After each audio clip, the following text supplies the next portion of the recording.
What is up, guys? Today I'll teach you how to make a professional logo with paint.net. So once you open it, you'll want to click File, New, make sure it's 800 by 800, click OK. Then you want to go to a new layer, click the text tool. So make sure this is at 400.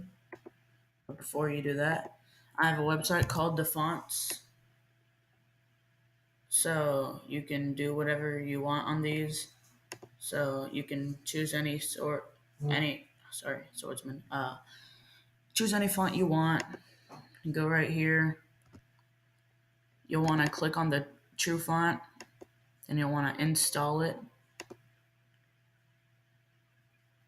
Then it should install. Then you want to go back to paint.net. Choose this. I chose 7 swordsman right here. So make sure this is at 400 right here. Click down here. I have a D, so D starts my desperate. So you want to click right here. Then you want to go new layer, file, open.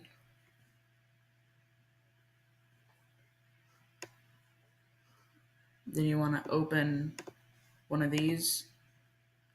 And here, all you need to do is look up polygon backgrounds, go to images, It should be right here. Just choose one of those. Back to paint.net. So I want to go right here, Control C. Sorry, dogs. Alright. So, oh my god, they're so annoying. I'm going to go Control V.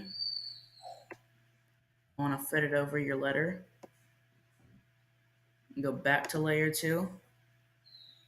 Click the magic wand. Click right here in the corner. And want to go to the eraser. Make it 2000. And then just go to layer 3. And you can just click. Oh my god. 1 second, you guys. I'll be back.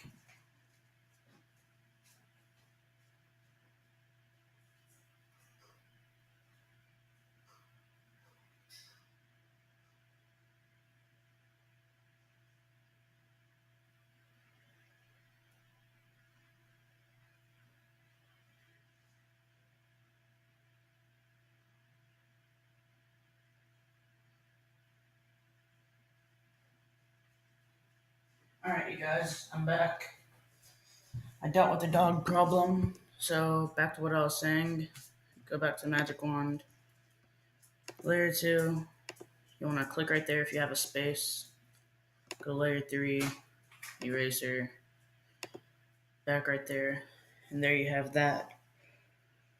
So you'll want to merge these two doing this. Then that'll be your layer 2. Then you want to go to Google, search up Nebula 800 by 800. If you don't do 800 by 800, it won't work. So let's just say you want this one. So you'd go back to paint.net, open. Then you'd want to click on that nebula.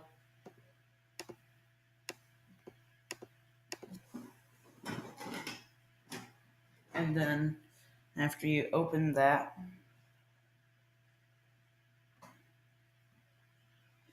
you will want to go to background.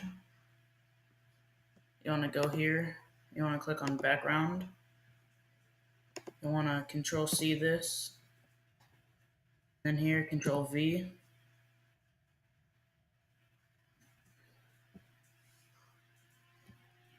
Then you just want to fit it behind that. And there you go. There's your perfect logo.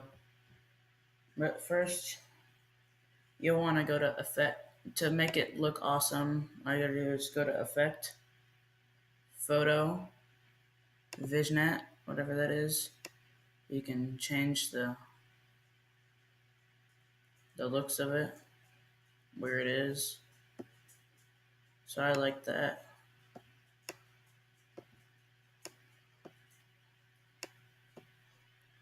So then I want to go to Adjustments, Hue Saturation, move it. Can make it look cool, like that. Make it light. Probably I'd just stay with the normal. And then there, let's say I want it like that, and I want it to be darker than this. There you go. So let's say I want it like that. No, it didn't match. So there. That's how you do it. There's your perfect logo. And all you gotta do is file, save it. No, save as logo. See, that's my logo that I did that time. So you just gotta save it then, and there. You have your perfect logo right there. Alright, see you guys.